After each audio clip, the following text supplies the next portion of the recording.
Bolehkah saya minta sisa makanannya untuk adik saya, Pak? Ucap pemuda miskin pada pria kaya.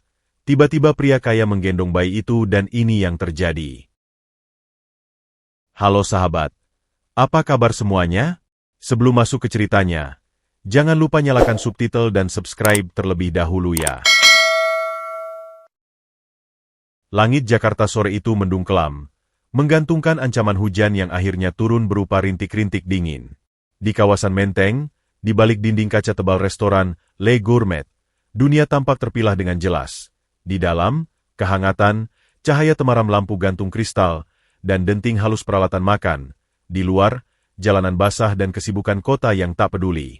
Fandi menekan tubuhnya lebih dalam ke pelataran toko yang sudah tutup, berusaha melindungi gendongan di punggungnya dari terpaan angin. Di dalam kain gendongan sederhana itu, Arka, adik bayinya yang berusia 8 bulan, merintih lemah. Suaranya sudah parau, lebih berupa erangan kecil daripada tangisan. Fandi tahu, itu pertanda buruk. Itu artinya tenaga Arka hampir habis. Sebentar lagi, Dek. Sabar ya, bisik Fandi, suaranya serak, sambil menepuk-nepuk punggung Arka dengan lemah. Tangan kirinya merogoh saku celana jeansnya yang sudah tipis. Hanya tersisa selembar uang Rp2.000 yang lecek. Itu bahkan tak cukup untuk membeli sebotol susu formula termurah. Pekerjaan mengangkut barang di pasar pagi tadi hanya menghasilkan cukup untuk sebungkus nasi kucing yang sudah ia habiskan siang tadi, berharap asinya masih bisa mengalir untuk Arka. Tapi sia-sia. Air susunya sudah kering sejak sepekan lalu. Mungkin karena stres dan kurang gizi. Matanya, yang dikelilingi lingkaran hitam kelelahan, menatap ke dalam restoran. Melalui jendela berembun, ia bisa melihat pelanggan-pelanggan yang sedang asyik menikmati hidangan. Pandangannya tertumbuk pada seorang pria duduk sendirian di meja dekat jendela. Pria itu terlihat berbeda. Kemejanya putih immaculate, arloji di pergelangan tangannya memantulkan cahaya, sikapnya tenang dan penuh wibawa. Di depannya, terhampar piring berisi daging merah yang masih menguap, kentang tumbuk, dan sayuran hijau. Sisa roti di keranjang kecil terlihat begitu menggoda. Hati Fandi berdesir antara rasa lapar yang menyiksa, malu yang membakar pipi, dan keputusasaan yang menusuk tulang rusuknya. Ia bukan pengemis. Sebelum orang tuanya meninggal setahun lalu dalam kecelakaan truk, ia adalah murid SMK yang cukup berprestasi. Semua berubah drastis ketika ibu tirinya, ibu kandung Arka, meninggal saat melahirkan. Dunia Fandi runtuh, berganti dengan tanggung jawab besar mengasuh bayi yang bahkan bukan saudara kandung seibu sekandung. Harus kulakukan. Untuk Arka, gumamnya pada diri sendiri, menghimpun keberanian yang tersisa. Dengan kaki gemetar, ia melangkah meninggalkan naungan, membiarkan gerimis membasahi rambutnya yang kusut. Tangannya yang kasar dan penuh kapalan mendorong pintu kaca berat restoran itu. Ding-ding. Bel kecil di atas pintu berbunyi nyaring, memotong atmosfer elegan dan percakapan rendah di dalam. Beberapa pasang mata langsung menatapnya. Tatapan itu seperti jarum-jarum panas. Ada yang heran, jijik, lalu acuh tak acuh kembali ke piring masing-masing. Bau harum makanan menyerang indranya, membuat perutnya keroncongan lebih keras.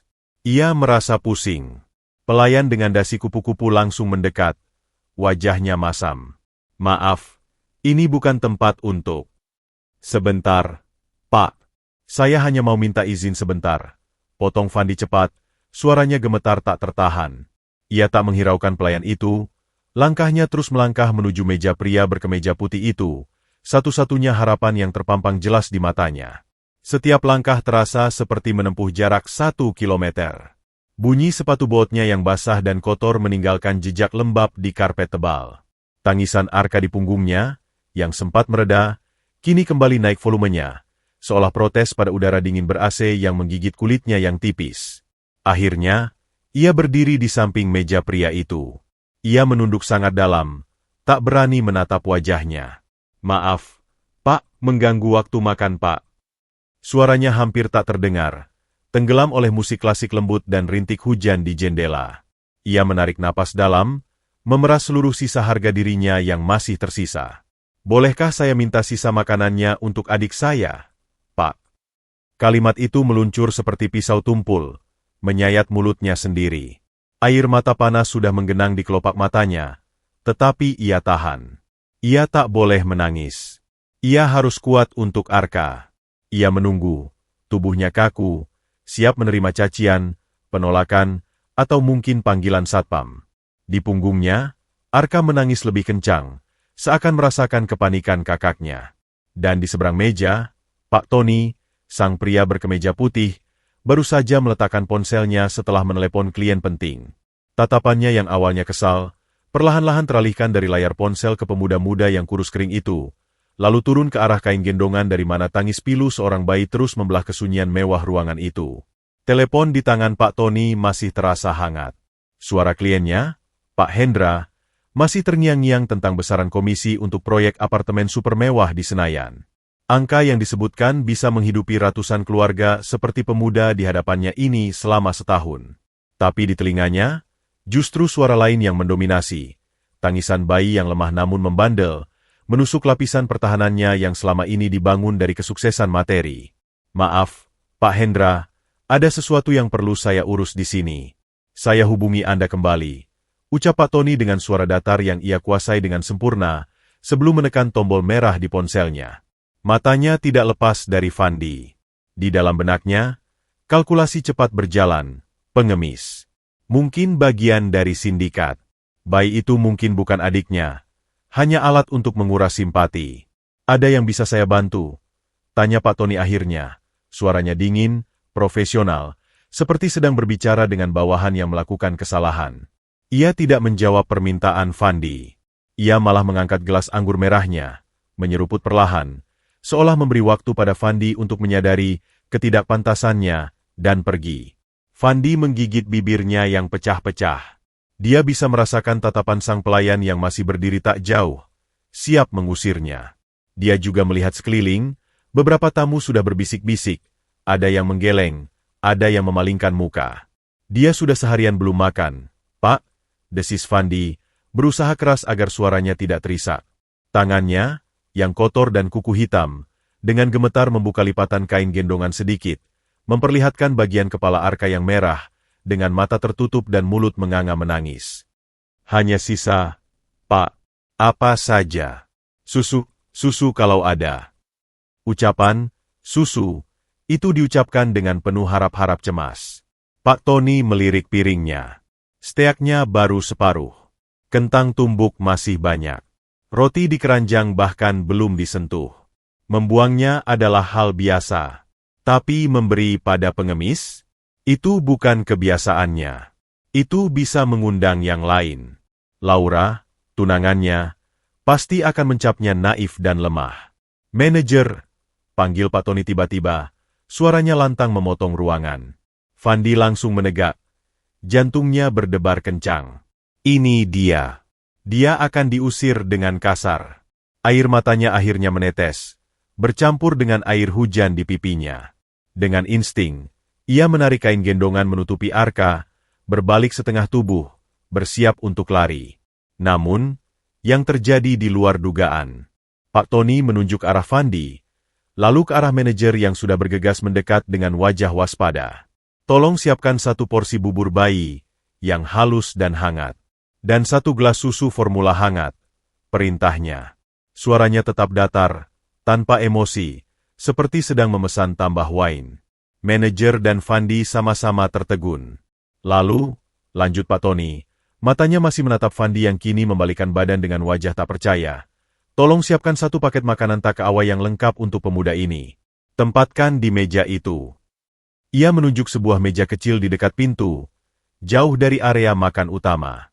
Itu bukan undangan untuk duduk bersama. Itu adalah penyelesaian yang efisien.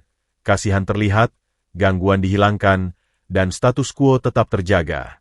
Fandi diminta untuk menunggu di meja terpisah, seperti barang yang harus segera diangkut setelah dibungkus. Terima kasih, Pak, ucap Fandi, tergagap, lalu segera menunduk berulang kali. Rasa lega yang mendadak membuat lututnya lemas. Terima kasih banyak. Tuhan akan membalas kebaikan, Pak. Tidak perlu, potong Pak Tony singkat. Ia sudah mengangkat pisau dan garpunya kembali, memotong sepotong steak, mencoba mengembalikan ritme makan malamnya yang sempat terganggu. Namun, Pandangannya tersangkut pada gendongan di punggung Fandi. Bayi itu masih menangis, meski mungkin lelah. Suaranya serak, menyayat. Sesuatu dalam ingatan Pak Tony bergerak. Sebuah memori yang sudah lama ia kunci rapat-rapat. Dirinya yang masih kecil, digendong kakak perempuannya yang berusia 10 tahun, berjalan di tengah hujan deras, mengetuk pintu-pintu warung. "Bibi, ada sisa nasi buat adik saya." Suara kakaknya yang juga serak. Ia ingat betapa hangatnya rasanya saat seorang penjaga warung yang baik hati memberikan semangkuk bubur ayam hangat. Tangan Pak Tony yang sedang memegang garpu terhenti di udara. Ia menatap Fandi yang sedang dibimbing pelayan ke meja kecil di dekat pintu. Punggung pemuda itu begitu kurus, menanggung beban yang terlalu berat untuk usianya. "Tunggu," ucap Pak Tony, suaranya lebih keras dari yang ia rencanakan. Fandi dan pelayan berhenti, menengok. Pak Tony berdiri. Jas Armaninya yang tergantung di sandaran kursi ia ambil. Lalu ia langkahkan kaki mendekati Fandi. Ekspresinya masih sulit dibaca, tetapi ketegangan di sudut matanya sedikit mengendur. "Kamu bilang, itu adikmu?" tanyanya. Matanya tertuju pada gendongan. "Iya, Pak. Arka namanya," jawab Fandi pelan. Pak Tony mengangguk perlahan. Lalu, dengan gerakan yang agak kaku, karena sudah bertahun-tahun tidak melakukannya, ia mengulurkan tangan. "Boleh saya pegang sebentar?" Sebelum makanannya datang. Fandi terkesiap. Permintaan ini lebih mengejutkan daripada perintah untuk menyiapkan makanan. Ia ragu. Apa maksud pria kaya ini? Tapi, di balik dinginnya, ada sesuatu di mata pria itu yang membuat Fandi percaya. Dengan hati-hati, ia melepas gendongan dari punggungnya dan menyerahkan Arka yang terbungkus kain kepada Pak Tony. Dan disitulah keajaiban kecil terjadi. Saat tubuh mungil Arka berpindah ke dekapan yang asing, hangat, dan lebih kokoh, tangisnya yang tak henti-henti itu tiba-tiba tercekik. Ia mendekam, merintih kecil, lalu diam. Matanya yang bengkak terbuka sedikit, memandang wajah asing di atasnya. Tangannya yang mungil bergerak-gerak, menyentuh kemeja putih yang mahal.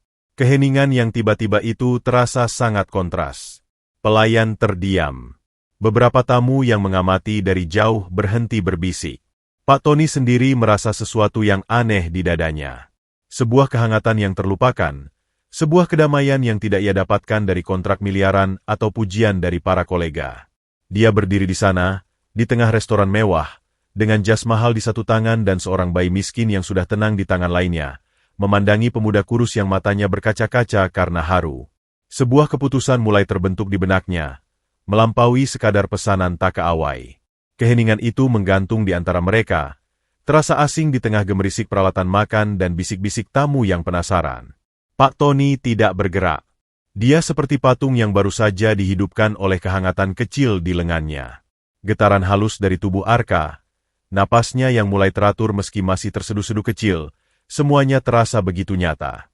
Lebih nyata daripada angka-angka di laporan keuangan atau tekanan klien di telepon. Arka sendiri tampak sedang melakukan observasi kecil. Matanya, meski masih berkaca-kaca, menatap wajah Pak Tony dengan fokus polos bayi. Jari-jarinya yang mungil dan agak kotor meraih-raih kerah kemeja Pak Tony, lalu mencoba memegang dagunya yang sudah ditumbuhi bayangan jenggal.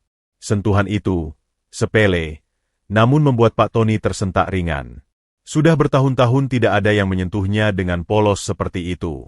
Laura, tunangannya, bahkan selalu menghitung jarak dan kesopanan setiap sentuhan. "Maaf, Pak, kalau bajunya." Fandi membuyarkan keheningan. Suaranya cemas melihat jari Arka yang meninggalkan noda lembab di kerah putih yang sempurna. Pak Tony mengabaikannya. "Dia beratnya kurang," ucapnya tiba-tiba. Suaranya lebih rendah, hampir seperti gumaman pada diri sendiri. Dia dengan naluriah mengayunkan lengan sedikit. Gerakan yang dulu mungkin pernah ia lakukan puluhan tahun lalu untuk menenangkan anak dari rekan bisnis, tapi kali ini terasa lebih alami. Arka mendekatkan kepalanya ke dada Pak Tony, menemukan posisi yang nyaman. "Dari lahir memang kecil, Pak," jawab Fandi. Rasa cemasnya perlahan berganti dengan keheranan dan secercah harap. Ibunya kurang sehat saat hamil." "Ibu." Kata itu memicu rantai ingatan yang lebih dalam. Pak Tony teringat pada kakak perempuannya, Sari. Bukan hanya saat mereka mengemis sisa makanan, tetapi pada sebuah malam hujan yang lain. Ia, yang saat itu masih balita, sakit demam tinggi. Sari, yang baru berusia 12 tahun, memangkunya sepanjang malam di gubuk reot mereka, berusaha menenangkannya dengan nyanyian yang sumbang. Kehangatan tubuh kakaknya adalah satu-satunya obat yang mereka miliki. Dan kini, di lengannya, ada bayi yang sakit, bukan demam, tetapi kelaparan. Dan di hadapannya, berdiri seorang kakak laki-laki yang masih sangat muda, dengan mata yang sama lelah dan putus asa seperti mata Sari dulu. "Kenapa kamu yang menggendongnya?" tanya Pak Tony. Tatapannya baru beralih dari Arka ke Fandi. "Orang tuanya." Fandi menunduk, mengepalkan tangannya. "Meninggal semua, Pak. Bapak dan ibu kandung saya kecelakaan truk setahun lalu. Ibu Arka, ibu tiri saya, meninggal waktu melahirkan dia." Ceritanya pendek, datar, namun setiap kata seperti palu godam yang menghunjam. Tidak ada keluarga lain yang mau menanggung. Kata mereka, "Saya sudah dewasa, harus tanggung jawab sendiri." "Berapa usiamu?" 20, Pak. "Dan kamu kerja?" "Apa saja, Pak. Angkut barang di pasar, cuci mobil, kadang bantu bangunin tenda hajatan. Tapi hari ini sepi." Pak Tony menarik napas dalam. Di kepalanya, angka-angka berhitung dengan sendirinya. Usia 20. Seharusnya masih kuliah, masih berpesta dengan teman-teman, masih merencanakan masa depan yang cerah. Bukan menggendong bayi dengan perut kosong di restoran mewah, meminta-minta sisa makanan. Pelayan datang membawa nampan. Di atasnya ada mangkuk kecil berisi bubur halus yang masih mengepul, sebotol susu formula hangat, dan segelas air putih untuk Fandi. Melihat makanan datang, insting Fandi langsung bekerja. Dia hampir menjamah, tapi ingat dirinya. Dia menatap Pak Tony, meminta izin. "Makanlah," kata Pak Tony. Lalu, dengan hati-hati, ia bergeser ke kursi kosong di meja kecil itu dan duduk. Posisinya masih tegak. Jas mahalnya terlipat di pangkuan. "Biar saya yang suapi dia." Fandi terbelalak. "Jangan repot-repot, Pak. Saya saja yang..." "Sudah," potong Pak Tony. Suaranya tidak lagi sekaku tadi. Ada nada yang lebih lunak, meski masih penuh wibawa. "Kamu makan dulu. Tenagamu juga habis." Dengan tangan yang masih kagok, Pak Tony mengambil sendok kecil yang disediakan, mengaduk bubur untuk menurunkan suhunya. Arka, yang merasa digerakkan, mengeluarkan suara kecil. Pak Tony diam sejenak, menunggu. Lalu, dengan konsentrasi penuh seperti sedang menandatangani kontrak penting, ia menyendok sedikit bubur, meniupnya pelan, dan membawanya ke mulut Arka. Pertama kali, Arka menolak, memalingkan muka. Fandi yang sedang menyantap nasi bungkus dengan lahap berhenti, bersiap membantu. Tapi Pak Tony tidak menyerah. Dengan kesabaran yang tak terduga, ia mencoba lagi, membujuk dengan suara rendah yang tak bisa didengar oleh orang lain. Kali kedua, Arka membuka mulutnya. Bubur itu masuk. Dia menelan. Lalu, seperti naluri bertahan hidup yang berbicara, dia mulai menerima suapan berikutnya dengan lebih kooperatif. Fandi menyaksikan adegan itu dengan mulut sedikit terbuka. Pria kaya yang tadi dingin dan berjarak, kini dengan telaten menyuapi adiknya. Di wajah Pak Tony, untuk pertama kalinya sepanjang malam, muncul ekspresi yang sangat manusiawi, konsentrasi, lalu kepuasan kecil saat Arka berhasil menelan. Ekspresi itu melunakkan garis-garis tegas di wajahnya. Saat Arka sudah kenyang dan mulai mengantuk, botol susu pun diberikan.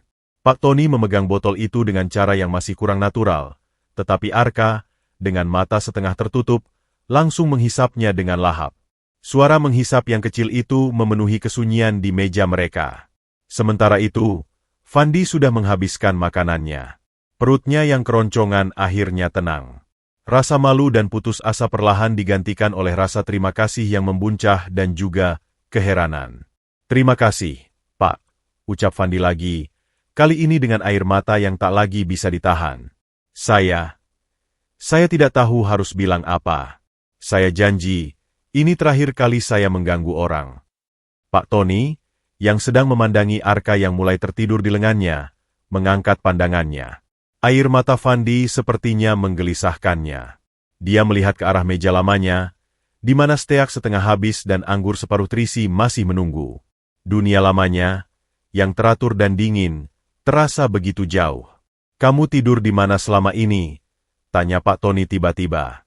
Fandi mengusap air matanya dengan punggung tangan. "Kadang di pos ronda, Pak. Kadang di peran toko yang pemiliknya baik.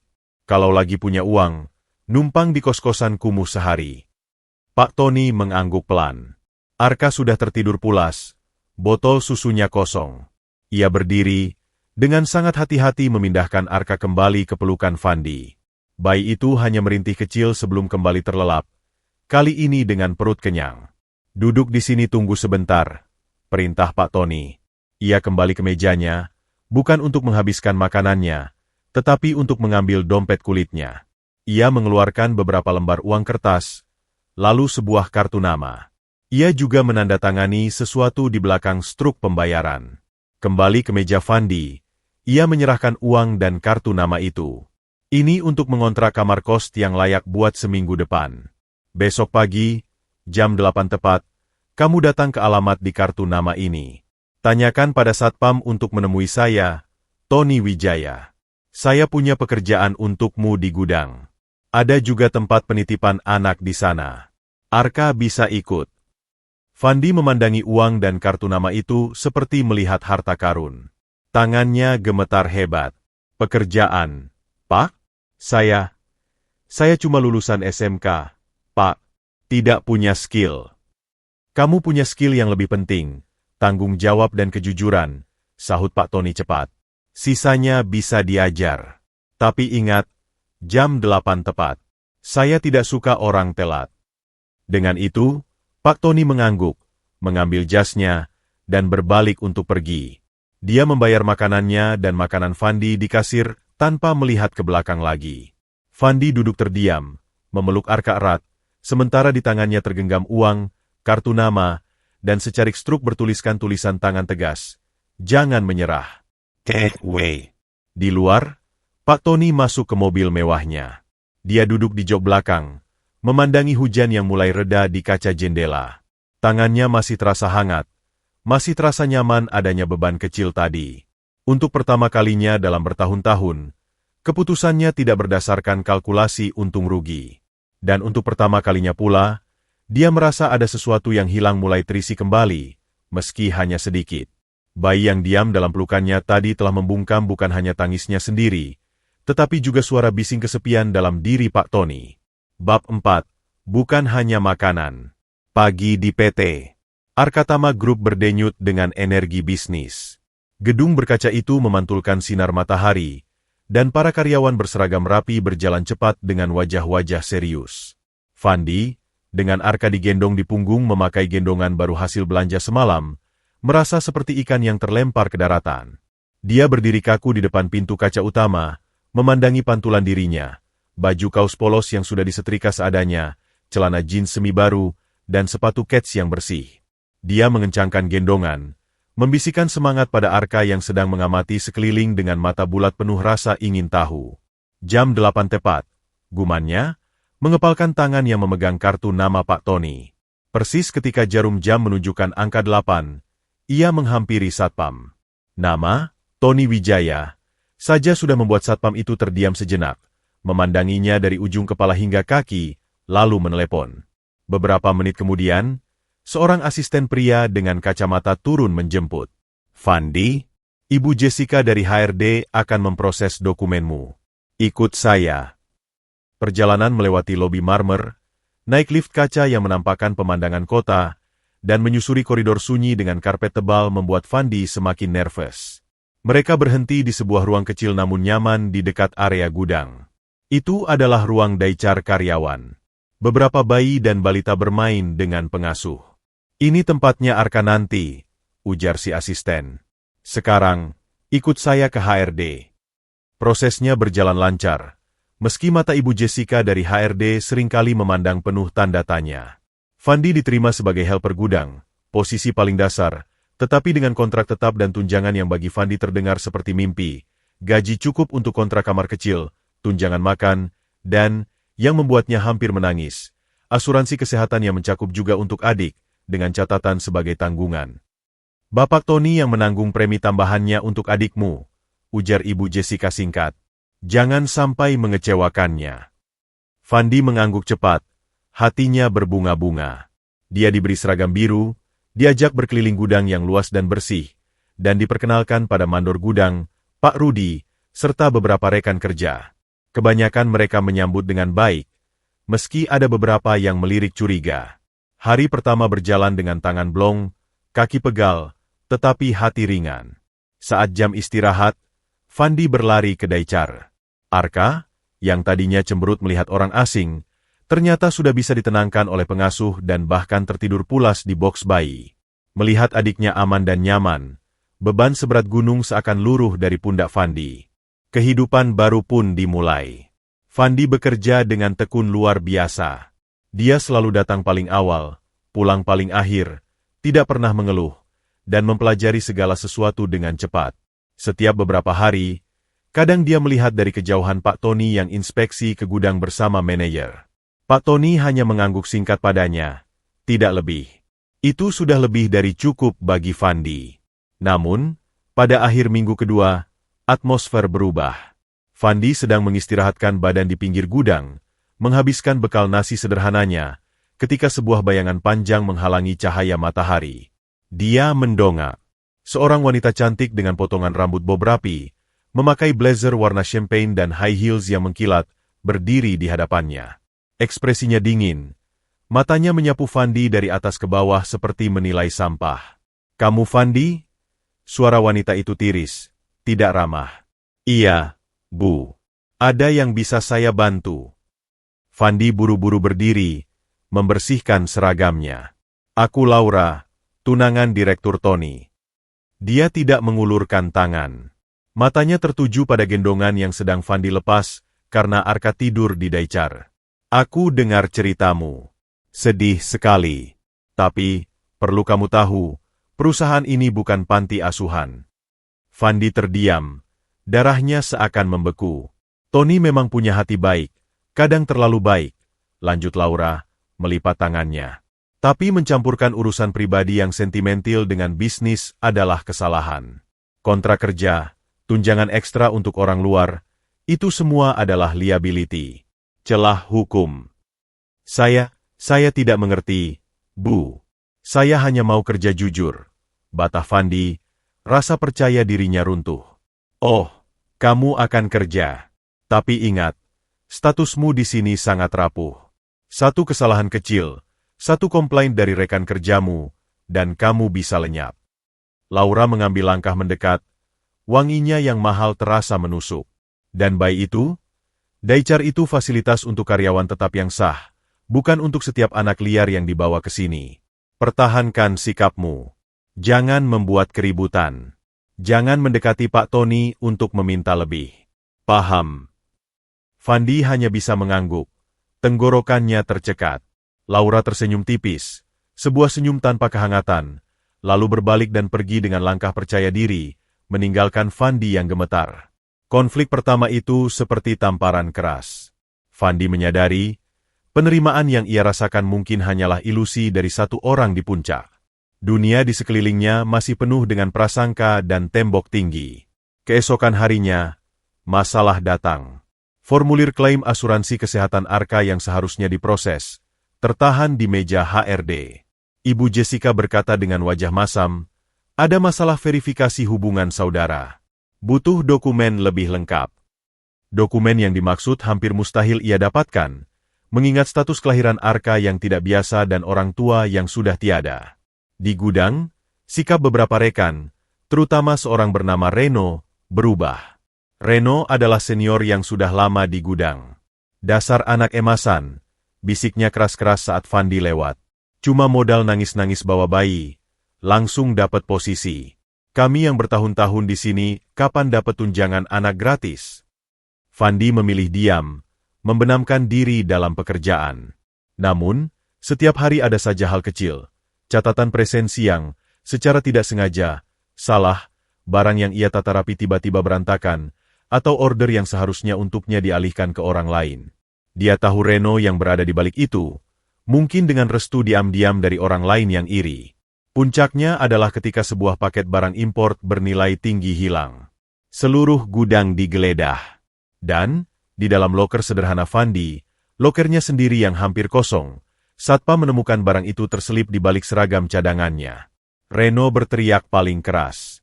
Sudah kuduga. Dasar tangan jahil. Miskin-miskin mental copet. Fandi membantah dengan panik. Matanya mencari pertolongan. Ia menatap Pak Rudi, sang mandor. Pak Rudi hanya menghela napas. Wajahnya berkerut. Fandi, ini barang buktinya ada di lokermu. Kamu ada penjelasan. Aku tidak tahu, Pak. Aku tidak pernah masukkan itu. Sumpah, teriak Fandi. Air mata kepanikan mulai menggenang. Kebetulan, saat keributan itu memuncak, Pak Tony bersama seorang klien asing sedang berjalan menuju ruang pamer di ujung gudang. Suara ribut menarik perhatiannya.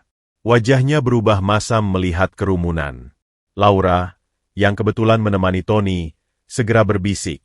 Lihat, aku sudah bilang. Dia masalah. Pencuri pertama yang kita rekrut karena kasihan. Pak Tony tidak langsung bereaksi. Matanya yang tajam memindai sekeliling. Wajah ketakutan Fandi yang polos, teriakan Reno yang terlalu dramatis, dan tatapan beberapa karyawan lain yang penuh dengan kepuasan tersembunyi. Dia mendekat. Suasana langsung hening. Laporan tertulisnya? Tanya Tony pada Pak Rudi. Suaranya datar namun berwibawa. Belum, Pak. Baru ditemukan dan... Tidak ada laporan, tidak ada tuduhan, potong Tony. Kunci area ini. Panggil kepala satpam dan ambil rekaman CCTV yang mengarah ke loker ini dalam 24 jam terakhir. Sekarang. Perintah itu cepat dan tegas. Reno tiba-tiba terlihat pucat. CCTV. Ternyata ada kamera kecil tersembunyi di sudut plafon yang selama ini dianggap rusak. Laura menarik lengan Tony. Tony, ini urusan internal gudang. Biar mereka yang... Ini urusan integritas perusahaan dan seorang karyawan yang saya rekrut secara pribadi. Sahut Tony, melepaskan genggamannya. Tatapannya menatap Reno yang mulai berkeringat dingin. Dan saya tidak suka sandiwara di area kerja saya. Dalam beberapa jam, kebenaran terungkap. Rekaman menunjukkan Reno, tengah malam saat lembur, dengan gesit menyelipkan paket kecil itu ke dalam loker Fandi yang tidak dikunci. Fandi dibebaskan dari segala tuduhan. Reno dipecat dengan tidak hormat. Namun, kerusakan sudah terjadi. Rasa was-was dan prasangka di antara sebagian karyawan lain belum sepenuhnya hilang. Dan tatapan Laura pada Fandi, sebelum ia pergi mengikuti Tony yang masih marah, lebih dingin dari es. Itu adalah peringatan. Pertempuran kecil mungkin dimenangkan, tetapi perang untuk bertahan di tempat ini, untuk mendapatkan pengakuan yang sesungguhnya, baru saja dimulai. Dan Fandi menyadari, kebaikan Pak Tony telah menjadikannya target dalam sebuah permainan yang ia tak paham aturannya. Kebebasan dari tuduhan mencuri tidak serta-merta membebaskan Fandi dari rasa terasing. Sebaliknya, udara di gudang menjadi lebih pekat. Karyawan yang awalnya netral, kini memandangnya dengan campuran rasa kasihan dan kecurigaan. Kasihan karena dia hampir menjadi kambing hitam, curiga karena mereka bertanya-tanya, seberapa besar pengaruh anak muda ini sampai direktur turun tangan langsung membelanya? Apakah benar gosip Reno bahwa Fandi ada hubungan darah dengan sang bos? Fandi berusaha bekerja lebih keras, mencoba menyenangkan semua orang. Dia membeli jajanan untuk rekan-rekan, selalu menawarkan bantuan, dan tersenyum meski ditatap sinis. Tapi beban psikologis itu berat. Setiap pulang kerja, ia menengok Arka di Daicara yang biasanya sudah tertidur lelah, dan hatinya diselimuti rasa bersalah. Maaf, Dek. Hidupmu jadi begitu rumit karena kakak. Bisiknya suatu malam di kamar kontrakan kecil mereka yang baru. Di sisi lain, Pak Tony merasa perlu mengawasi situasi lebih ketat. Insiden itu membuatnya sadar bahwa keputusannya merekrut Fandi telah menciptakan riak di kolam yang selama ini tenang, atau mungkin diam-diam penuh ikan predator. Dia memerintahkan audit kecil-kecilan di divisi HRD terkait proses rekrutmen dan benefit, khususnya yang menyangkut Fandi. Hasilnya mengungkap sesuatu yang membuat alisnya berkerut. Laporan ini menunjukkan pengajuan tunjangan kesehatan untuk dependen adiknya, Arka, tertahan di meja kepala bagian HRD, Ibu Jessica, dengan alasan dokumen tidak lengkap. Lapor asisten pribadinya, Bima, membawa berkas. Padahal, menurut aturan, surat pernyataan tanggung jawab dari Fandi yang disahkan kelurahan dan akta kematian orang tua seharusnya cukup sebagai awal. Penundaan ini tampak disengaja. Pak Tony mendelik. Siapa yang bisa memerintahkan penundaan seperti itu? Bima terdiam sejenak. Secara struktur, hanya atasan Ibu Jessica atau pihak yang memiliki interest khusus. Laura, gumam Tony dengan nada datar, namun mata yang menyala. Tidak mau terburu-buru, ia memanggil Ibu Jessica. Wanita parubaya itu masuk dengan wajah tegang. Tolong jelaskan hambatan pada klaim asuransi karyawan Fandi, pinta Tony tanpa basa-basi. Ibu Jessica gelagapan. Bapak Direktur, ini prosedur standar. Kami harus hati-hati dengan dependen yang bukan anak kandung, risiko pemalsuan. Prosedur standar mana yang membutuhkan waktu 3 minggu tanpa pemberitahuan resmi pada karyawan bersangkutan? Potong Tony. Apakah ada instruksi khusus dari atas Anda untuk memperlambat ini? Ibu Jessica berkeringat dingin. Dia terjepit. Menyebut nama Laura berarti mengundang kemurkaan calon istri direktur. Tetapi berbohong pada direktur berarti bunuh diri karir. Saya hanya menerima saran dari Ibu Laura untuk menerapkan protokol secara ketat. Pak, beliau khawatir perusahaan dimanfaatkan. Nada, saran, itu jelas. Tony menghela napas panjang. Selesaikan proses itu hari ini juga. Dan ke depannya, semua keputusan HRD berdasarkan aturan tertulis, bukan saran dari pihak yang tidak memiliki otoritas langsung. Sudah jelas. Iya, Pak. Sangat jelas. Masalah klaim selesai dengan cepat setelah intervensi Tony.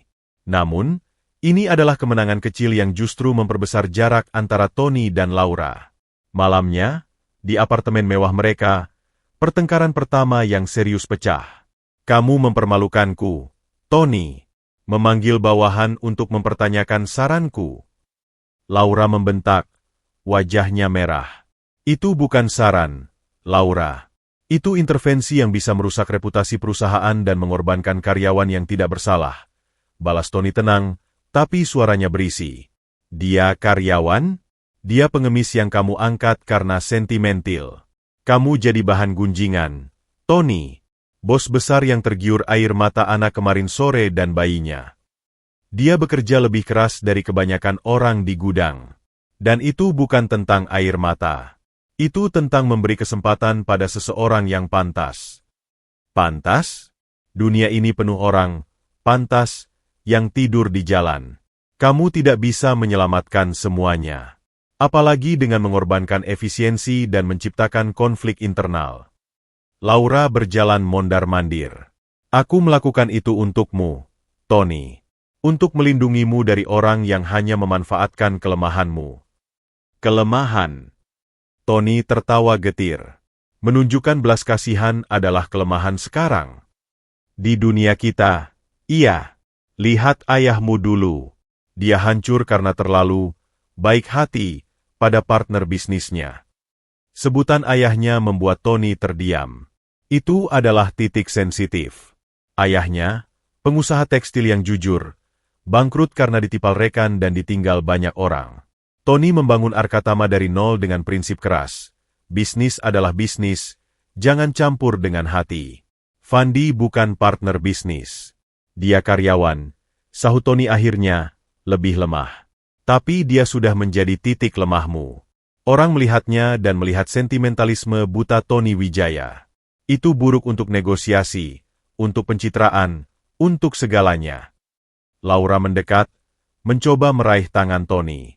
Sayang, aku mengerti. Masa lalumu yang sulit. Tapi jangan biarkan itu mengendalikanmu. Kita punya rencana, punya image untuk dijaga. Tony menarik tangannya. Image. Dia mengucapkan kata itu seperti rasa pahit di lidah. Kadang aku bertanya, untuk siapa semua image ini, Laura? Untukmu? Untuk ibuku? Atau untuk diriku yang sebenarnya sudah tidak mengenali dirinya sendiri? Pertanyaan itu menggantung di antara mereka. Laura melihat ada keretakan yang dalam di pertahanan Tony, Tapi bukan arah yang ia harapkan. Keretakan itu justru mengarah pada pertanyaan tentang esensi diri mereka selama ini. Aku mencintaimu, Tony. Aku ingin yang terbaik untuk kita, ucap Laura, kali ini lebih lunak, memainkan kartu emosi. Tony memandangnya lama. Kalau benar mencintaiku, coba lihat Fandi bukan sebagai ancaman, tapi sebagai bukti bahwa di tengah semua kesempurnaan artifisial ini, masih ada ruang untuk kemanusiaan yang nyata. Laura tidak menjawab. Di matanya, tetap ada ketidaksetujuan yang membatu. Baginya, kemanusiaan adalah konsep yang bisa dikelola, bukan dijadikan fondasi bisnis. Keesokan harinya, seolah ingin membuktikan sesuatu pada Tony, atau mungkin pada dirinya sendiri, Laura melakukan sesuatu yang tak terduga. Dia datang ke Daichar perusahaan, dengan membawa beberapa box mainan edukatif mahal dan susu formula merek premium.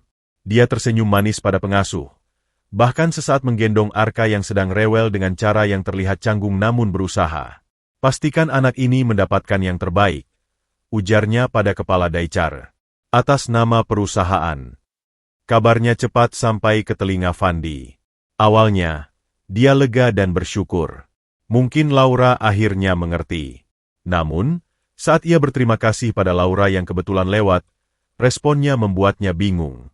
Jangan berlebihan. Ini bukan untukmu atau adikmu secara pribadi. Ini untuk menjaga standar perusahaan. Kami tidak ingin ada anak yang kurang gizi atau kurang stimulasi di fasilitas kami. Itu akan merusak reputasi, ucap Laura dingin sebelum berlalu. Pesan itu jelas. Bantuan diberikan bukan atas dasar kemanusiaan, tetapi sebagai bagian dari manajemen citra. Fandi tersadar, pertempuran ini belum berakhir. Laura mungkin mengalah taktis, tetapi perang ideologis tentang tempatnya di dunia Pak Tony masih berkecamuk. Dan dia, Fandi, beserta senyum polos Arka, hanyalah pion dalam permainan yang jauh lebih besar yang tak sepenuhnya mereka pahami. Harapannya bertahan, tetapi penolakan halus itu kini berselimut bludru, justru lebih menusuk daripada penolakan terbuka. Kantor lantai 35 PT. Arkatama Group adalah benteng kaca yang memisahkan Tony Wijaya dari dunia. Dari sana, Jakarta tampak seperti peta raksasa yang dipenuhi dengan bidak-bidak yang bisa ia gerakkan dengan satu telepon. Tapi malam itu, peta itu terasa hampa. Laporan keuangan kuartalan yang gemilang terpampang di layar komputernya, tapi angka-angka itu tak lagi membangkitkan kepuasan, hanya rutinitas. Jarinya mengetuk-ngetuk meja kayu mahogani. Pikirannya melayang ke Daichar di lantai dasar. Hari ini, tanpa rencana, ia turun ke sana saat jam makan siang. Ia melihat Arka, duduk di high chair, dengan penuh semangat dan berantakan, mencoba menyuapi sendiri buburnya. Saat Arka melihatnya, si bayi memberikan senyum lebar yang masih penuh bubur. Sebuah tendangan kecil rasa hangat menyelinap di dada Tony, mengusir dinginnya AC yang terus-menerus. Itulah yang ia cari belakangan ini. Pelarian. Dari pertengkaran dengan Laura yang semakin sering, dari tuntutan ibunya, Nenek Marla, untuk segera menikah dan menghasilkan penerus darah bersih, dari semua drama politik kantor. Kepolisian kecil di Daichar itu menjadi oase. Kembali ke masa kini, Tony memandangi foto di bingkai meja, dirinya dan Laura di acara amal, tersenyum sempurna untuk kamera. Itu adalah foto yang dirancang oleh Public Relations. Pernikahan mereka nanti juga akan menjadi acara yang dirancang untuk menyatukan dua keluarga kaya untuk memperkuat jaringan bisnis. Cinta mungkin pernah ada di awal, tapi sekarang lebih mirip kemitraan strategis yang nyaman. Tiba-tiba, interkomnya berbunyi. Pak Tony, Ibu Marla ditelepon saluran 1. Tony menghela napas.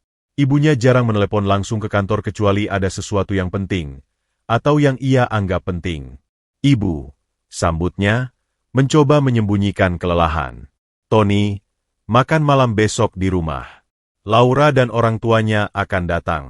Kita perlu finalisasi beberapa hal untuk acara pertunangan resmi bulan depan. Suara Nenek Marla tegas, tanpa basa-basi. Ibu, jadwal saya. Ini bukan pilihan, Tony. Ini kewajiban. Nada ibunya tidak meninggalkan ruang untuk negosiasi. Dan dengar, ada desas-desus yang sampai ke telinga ibu. Tentang anak muda di gudangmu, dan seorang bayi. Apa kamu punya cerita yang belum ibu tahu?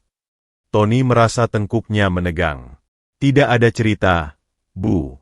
Hanya karyawan biasa yang saya bantu. Bantu dengan asuransi kesehatan anaknya? Dengan dai cara khusus?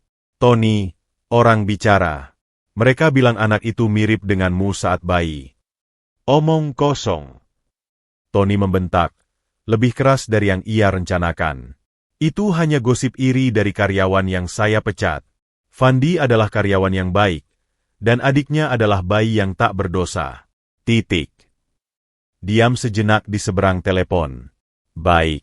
Tapi ingat, nama Wijaya sudah terlalu sering dicampur dengan skandal.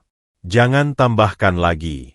Jika karyawan itu menjadi masalah, selesaikan dengan cepat dan bersih. Paham. Setelah menutup telepon dengan perasaan kesal, Tony merasa terkepung. Dari Laura yang melihat Fandi sebagai ancaman pada efisiensi, dari ibunya yang melihatnya sebagai ancaman pada reputasi keluarga. Dan di tengah semua itu, ada Fandi yang polos, hanya ingin bekerja dan membesarkan adiknya. Sementara itu, di gudang, gosip yang dibicarakan Nenek Marla terus menyebar seperti api dalam skam. Sumbernya adalah Reno, yang meski sudah dipecat, masih memiliki koneksi dengan beberapa karyawan lama yang tidak suka pada perubahan. Melalui grup chat gelap, cerita yang awalnya hanya anak emasan berubah menjadi lebih beracun. Dengar-dengar, ibunya bayi itu dulu penghibur di klub eksklusif yang sering dikunjungi bos waktu masih muda. Makanya dia segitu baiknya, karena itu anak haramnya sendiri. Fandi cuma alat, mungkin disuruh jaga adiknya biar si bos bisa bebas. Gosip ini sampai ke telinga seorang karyawan gudang bernama Anton, rekan kerja Fandi yang lebih sepuh dan punya hati nurani. Anton memperingatkan Fandi secara halus. Fand, hati-hati sama omongan orang. Mereka lagi cari-cari kesalahanmu. Gosipnya makin jadi-jadi. Bisik Anton saat mereka istirahat. Gosip apa, Pak Anton? Tanya Fandi polos. Anton menghela napas. Mereka bilang, Arka itu bukan adikmu sepenuhnya. Bilang ibunya dulu dekat sama orang penting. Dan itu orangnya ya Pak Tony. Wajah Fandi memucat. Itu tidak benar. Ibu Arka adalah ibu tiri saya. Perempuan sederhana. Dia meninggal karena melahirkan. Sabarlah, nak. Di tempat seperti ini, orang butuh cerita untuk menjatuhkan orang lain. Apalagi kamu dapat perhatian dari atas. Itu sudah seperti lampu neon yang menarik ngengat-ngengat iri. Kabar tentang gosip ini akhirnya sampai juga ke telinga Tony melalui Bima, asistennya yang setia. Bima mendengar dari kepala satpam yang mendengar obrolan karyawan. Parahnya, Pak, gosip ini menyebut nama mendiang ayah Bapak, seolah-olah Bapak mengulangi kesalahan beliau yang terlalu percaya pada orang. Lapor Bima dengan hati-hati. Ayah Tony dulu juga pernah membantu seorang wanita muda dan anaknya, yang kemudian ternyata memeras dan hampir merusak keluarganya. Itu adalah luka lama dalam keluarga Wijaya. Tony menutup matanya. Sekarang ini bukan lagi sekadar membantu. Ini sudah menjadi perang naratif. Laura dan ibunya menganggap Fandi sebagai ancaman pada citra. Para penggosip di kantor menganggapnya sebagai bukti skandal terselubung. Dan Fandi, di tengah semua ini, hanya seorang pemuda yang sedang bertahan hidup. Tanpa pikir panjang, Tony turun ke gudang. Ia tidak memakai jas, hanya kemeja lengan panjang yang digulung. Kedatangannya yang mendadak membuat suasana gudang yang riuh menjadi hening seketika. Matanya mencari, dan menemukan Fandi yang sedang menata barang di rak tinggi. Fandi, ikut saya, perintah Tony. Fandi, dengan jantung berdebar, mengikuti Tony ke sebuah ruang kecil yang biasa dipakai untuk rapat tim. Begitu pintu tertutup, Tony langsung berbicara. Kamu dengar gosip yang beredar tentang kamu, Arka, dan saya? Fandi menunduk. Malu. Saya dengar sedikit, Pak. Tapi saya tidak percaya. Dan saya minta maaf kalau nama Bapak jadi tercoreng. Bukan kamu yang minta maaf, ucap Tony, suaranya keras. Mereka yang menyebar kebencianlah yang harus malu.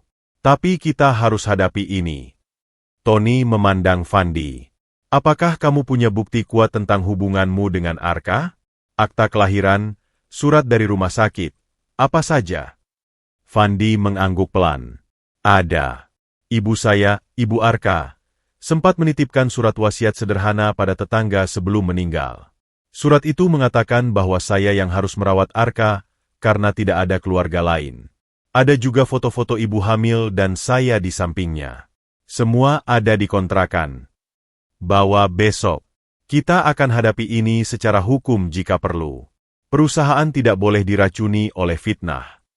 Tony berjalan mondar-mandir.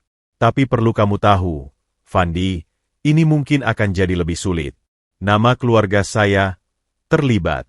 Dan ada orang-orang yang tidak ingin kamu ada di sini. Kalau saya mengundurkan diri saja, Pak, ucap Fandi lirih, air matanya menggenang. Saya tidak mau merepotkan Bapak. Saya sudah sangat berterima kasih. Tidak, bentak Tony, membuat Fandi terkejut. Kamu mengundurkan diri artinya mengakui gosip itu benar. Artinya mereka menang. Kamu bertahan bukan hanya untuk dirimu, Fandi, tapi untuk membuktikan bahwa masih ada kejujuran dan kerja keras di dunia ini. Kamu mengerti. Fandi melihat api di mata Pak Tony. Itu bukan lagi sekadar rasa kasihan. Itu adalah tekad, bahkan semacam pemberontakan terhadap sesuatu yang lebih besar. Iya, Pak. Saya mengerti. Baik. Sekarang, kamu akan dipindahkan sementara ke divisi logistik pendistribusian di cabang lain, dekat dengan tempat tinggalmu. Agar kamu jauh dari sumber gosip ini. Arka tetap bisa di Daicar Pusat. Saya akan atur antar jemputnya. Ini untuk melindungi kamu. Keputusan itu tegas. Tapi dalam hatinya, Tony tahu ini hanya solusi sementara. Akar masalahnya adalah prasangka dan ketakutan pada hal-hal yang berbeda di lingkungannya sendiri, termasuk di keluarganya. Dengan memindahkan Fandi, dia mungkin justru memberikan bahan baru untuk gosip. Lihat, disembunyikan. Malam itu, di apartemennya yang sunyi, Tony memandangi kota. Ia merasa seperti berada di persimpangan. Di satu sisi, ada jalan yang aman, tunduk pada tekanan Laura dan ibunya, mengorbankan Fandi untuk kedamaian semu. Di sisi lain, ada jalan yang berliku, mempertahankan prinsip kemanusiaannya, tetapi harus berhadapan dengan seluruh dunia yang ia bangun selama ini. Dan di tengah keraguan itu, yang terlihat jelas adalah senyum penuh bubur Arka. Senyum polos yang, entah kenapa, terasa lebih nyata dan lebih berarti daripada semua pengakuan dan pujian yang pernah ia terima. Bayi itu, tanpa disangka, telah membawanya berhadapan dengan hantu-hantu masa lalunya, dan dengan dirinya yang sesungguhnya. Pemindahan Fandi ke divisi logistik cabang Cilandak justru seperti menuangkan minyak ke bara. Di kantor pusat, gosip yang awalnya bisik-bisik kini menjadi narasi yang masuk akal bagi mereka yang ingin percaya. Pasti ada sesuatu yang disembunyikan. Kalau tidak bersalah, ngapain dipindahkan? Demikian ucap salah seorang karyawan di kantin. Laura, yang mendengar pemindahan itu dari kepala HRD, hanya menyunggingkan senyum tipis. Tony mulai mengambil langkah defensif. Itu adalah tanda kelemahan. Namun, Laura bukan tipe yang hanya puas dengan kemenangan kecil. Dia ingin Fandi hilang sepenuhnya dari kehidupan Tony, dan dari peta PT. Arka Tama. Untuk itu, dia butuh senjata yang lebih mematikan daripada sekadar gosip kantor. Dengan sumber daya dan koneksinya, dia menyewa seorang investigator swasta. Tugasnya sederhana, selidiki latar belakang ibu kandung Arka, wanita bernama Siska. Dalam waktu seminggu, investigator itu melapor dengan segudang informasi. Siska memang bukan perempuan berpendidikan tinggi. Sebelum menikah dengan ayah Fandi yang seorang sopir truk, ia bekerja sebagai penari di beberapa klub malam di kawasan Tanah Abang dan Senen. Bukan klub paling elit, tetapi juga bukan yang paling kumuh. Yang menarik bagi Laura adalah periode waktu sekitar 9 tahun lalu. Saat itu, Siska tercatat bekerja di Klub Malam Galaksi, sebuah tempat yang memang dikenal sebagai tempat nongkrong para pengusaha dan orang berada, termasuk, menurut ingatan beberapa mantan karyawan, keluarga Wijaya. Tidak ada bukti langsung pertemuan antara Tony Wijaya dan wanita ini, lapor investigator. Tapi lingkungan pergaulannya di masa itu beririsan. Dan yang lebih penting, ini bisa dibentuk menjadi sebuah narasi. Itu yang dibutuhkan Laura. Dia tidak perlu bukti hukum. Dia hanya perlu kemungkinan yang cukup merusak untuk memengaruhi persepsi, terutama persepsi Nenek Marla, Ibu Tony, yang sangat obsesif dengan kemurnian garis keturunan dan sejarah keluarga. Sebuah pertemuan keluarga pun diatur bukan di rumah mewah Nenek Marla, tetapi di sebuah ruang privat klub eksklusif. Hadir hanya Laura, ibunya Laura, Ibu Astrid, dan Nenek Marla. Suasana awalnya hangat, membicarakan tema pernikahan. Lalu, dengan hati-hati, Laura mengalihkan pembicaraan. Bu Marla, ada sesuatu yang mengkhawatirkan tentang Tony belakangan ini. Saya sangat cinta padanya, dan saya khawatir dia dieksploitasi, ucap Laura, menurunkan suaranya. Nenek Marla, dengan tatapan tajamnya, menyipitkan mata. Eksploitasi? Masih tentang anak gudang itu. Ibu Astrid menambahkan, kami sudah selidiki, Mar. Ibunya bayi itu bukan wanita baik-baik. Dulu penari klub.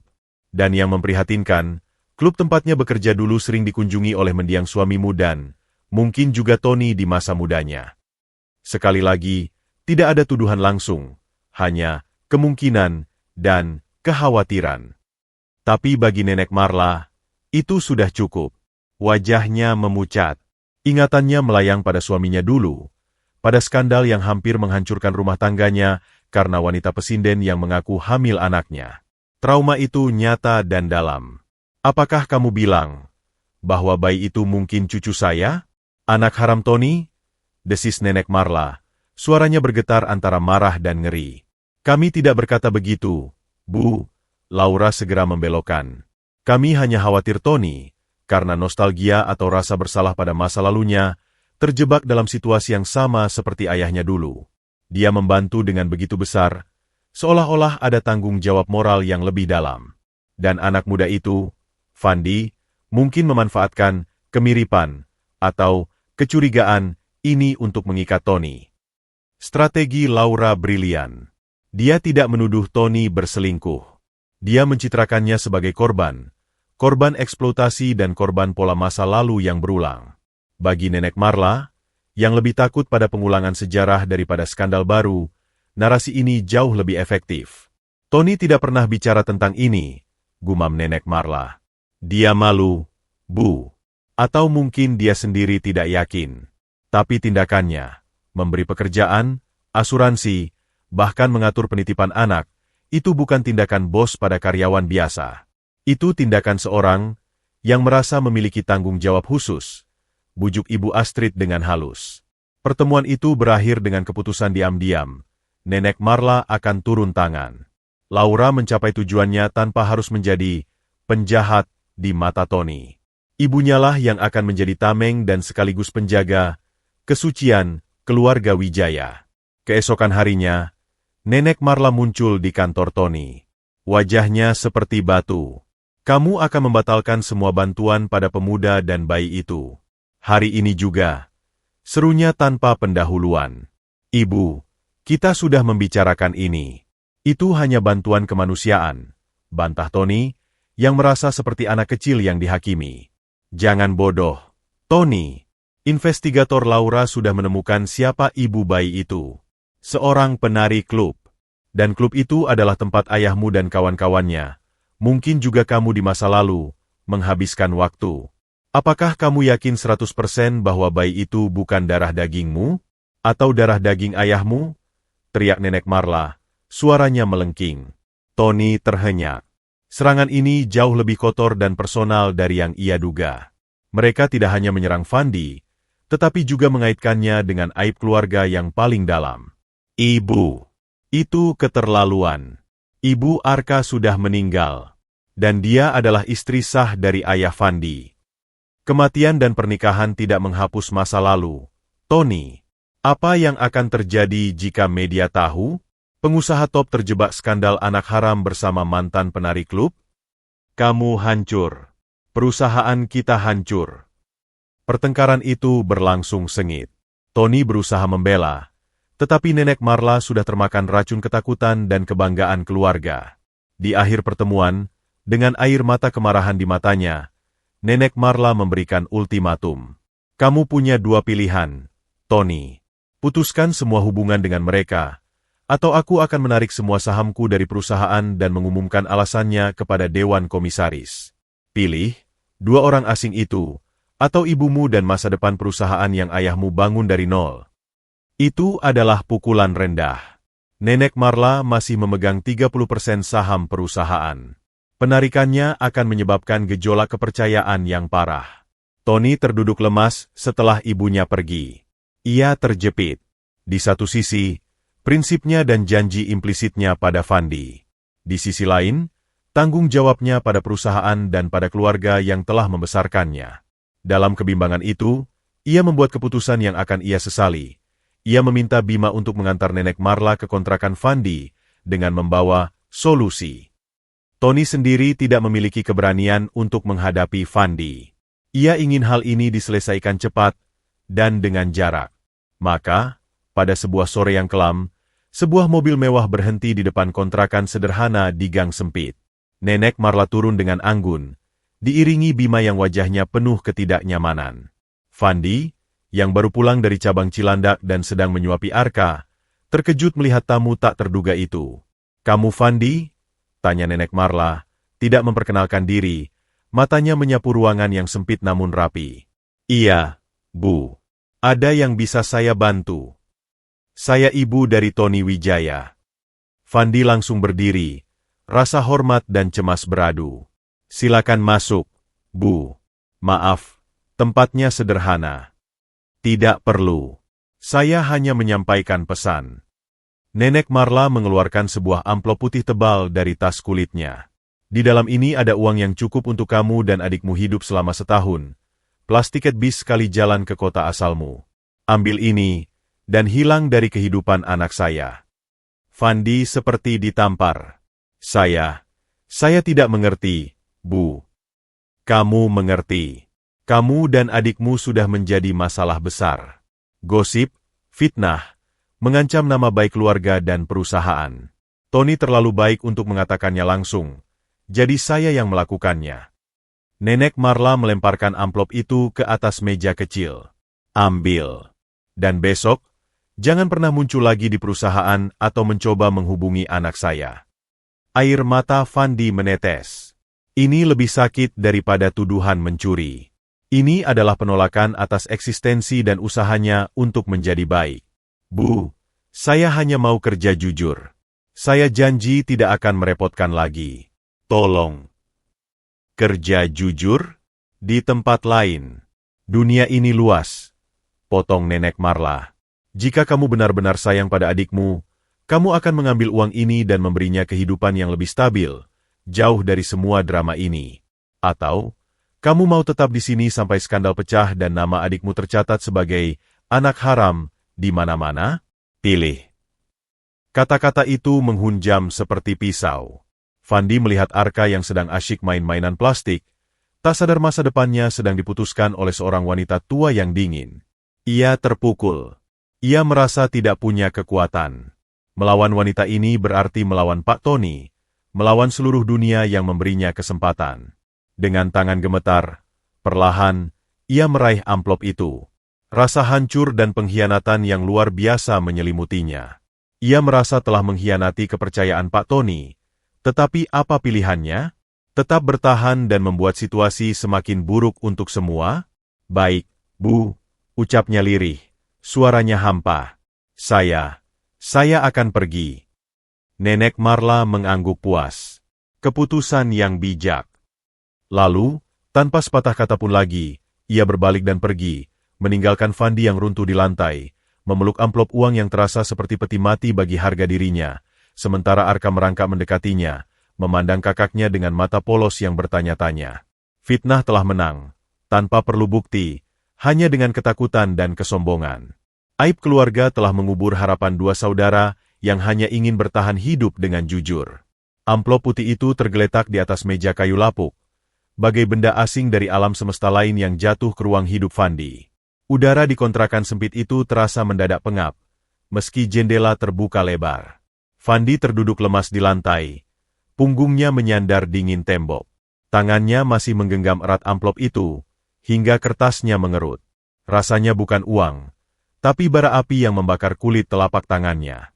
Arka, merasakan ketegangan di udara, merangkak mendekat.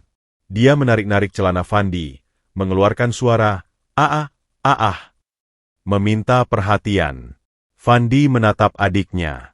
Mata Arka yang bening, polos, penuh kepercayaan itu seperti cermin yang memantulkan betapa hancurnya dirinya saat ini. "Maaf, Dek," bisiknya parau, suaranya pecah. "Kakak gagal." Pikirannya berputar kencang. Uang di amplop itu, jika dihitung sekilas, jumlahnya fantastis. Mungkin benar bisa menghidupi mereka setahun, bahkan lebih, di kampung. Tapi mengambilnya terasa seperti menjual jiwa. Seperti mengakui semua fitnah itu benar. Seperti mengkhianati kepercayaan terbesar yang pernah diberikan orang padanya. Kepercayaan Pak Tony. Tapi Nenek Marla berkata, Tony terlalu baik untuk mengatakannya langsung. Kalimat itu yang paling menyakitkan. Apakah benar? Apakah selama ini Pak Tony hanya merasa terpaksa? Apakah semua bantuannya hanyalah beban yang ingin ia lepaskan? Fandi teringat pemindahannya ke cabang Cilandak. Mungkin itu memang bukan perlindungan, tapi cara halus untuk menjauhkannya. Malam itu, Fandi tidak bisa tidur. Arka yang biasanya tertidur lelap setelah minum susu, malam ini rewel, seolah ikut merasakan kegelisahan kakaknya. Fandi menggendongnya, berjalan mondar-mandir di kamar yang hanya selebar 3 langkah. Di luar, suara kota tak pernah benar-benar reda, tapi di dalam hatinya, lebih berisik lagi. "Haruskah kita pulang, Ar?" Gumamnya pada bayi yang sudah mulai mengantuk di pundaknya. "Ke kampung. Tanam padi seperti orang tua kita dulu, tapi kita sudah tidak punya sawah. Dan di sana, kita juga tidak punya siapa-siapa." Pilihan itu terasa seperti jalan buntu. Bertahan di Jakarta berarti melawan arus besar keluarga Wijaya. Pulang kampung berarti mengubur semua impian dan kemungkinan masa depan yang lebih baik untuk Arka. Keputusan akhir datang bukan dari logika, tapi dari naluri seorang kakak. Saat fajar menyingsing, dan Arka akhirnya tertidur pulas, Fandi menatap wajah adiknya yang damai. Ia tidak tega. Tidak tega membawa Arka masuk lebih dalam ke dalam konflik orang dewasa yang kotor. Tidak tega membuat Arka tumbuh dengan cap, anak haram, atau pemeras. Jika pengorbanan harga dirinya bisa memberikan Arka ketenangan dan kesempatan hidup yang normal, maka itulah yang harus ia lakukan. Dengan hati bagai dibelah, ia membuka amplop itu. Isinya, tumpukan uang ratusan ribu, 2 tiket bus eksekutif ke Yogyakarta, kampung halaman almarhum orang tuanya, dan selembar kertas kosong, simbol bahwa tidak ada yang perlu dibicarakan lagi. Ia mulai membereskan barang-barang mereka yang sedikit. Hanya beberapa potong pakaian, susu formula, popok, mainan Arka, dan dokumen-dokumen penting termasuk surat wasiat ibu tirinya. Seragam kerja biru PT. Arka Tama ia lipat rapi dan letakkan di atas kasur. Ia tidak akan membawanya. Itu adalah bab yang sudah tertutup. Ia menulis surat. Bukan untuk Pak Tony, karena ia merasa tidak pantas lagi. Tapi untuk Ibu Jessica di HRD dan Pak Rudi, mandor gudang lamanya. Isinya singkat. Ia mengundurkan diri dengan alasan pribadi, meminta maaf jika pernah merepotkan, dan berterima kasih atas kesempatannya. Ia sengaja tidak menyebutkan uang atau Nenek Marla. Biarlah mereka mengira ia pergi karena tidak tahan dengan tekanan. Saat matahari pagi menerangi gang sempit, Fandi sudah siap. Dia menggendong Arka dengan gendongan di depan, tas ransel berisi barang-barang mereka di punggung. Amplop uang dan tiket bus ia selipkan di dalam saku celana. Satu pandangan terakhir pada kontrakan kecil yang pernah memberinya rasa rumah untuk sementara, lalu ia melangkah pergi, menghilang di balik hiruk-pikuk ibu kota yang mulai bangun. Di menara kantor PT Arka Tama, Tony Wijaya merasa ada yang tidak beres. Sejak pertengkaran dengan ibunya, ia diliputi kecemasan dan penyesalan yang dalam. Ia mencoba menelepon Fandi, tapi teleponnya tidak diangkat. Ia mengirim Bima ke kontrakan Fandi, tapi Bima melaporkan kontrakan itu sudah kosong. Hanya ada seragam kerja terlipat rapi dan sepucuk surat pengunduran diri di atas kasur. "Apakah ada yang membawakan amplop atau sesuatu kemarin?" tanya Tony gusar pada Bima. Bima, yang merasa bersalah karena mengantar Nenek Marla, mengaku. "Ibu Marla yang menyerahkan sesuatu, Pak. Saya tidak tahu isinya." Beliau bilang itu untuk kebaikan semua pihak. Bodoh, teriak Tony, meninju mejanya. Kau membiarkan ibuku mengusir mereka. Tony jarang sekali marah pada Bima, dan ini membuat asistennya itu menunduk dalam-dalam. Rasa bersalah menghantam Tony seperti gelombang pasang. Ia telah menjadi pengecut. Ia membiarkan orang lain melakukan pekerjaan kotornya. Dan sekarang, Fandi dan Arka yang polos telah menjadi korban. Di mana mereka sekarang?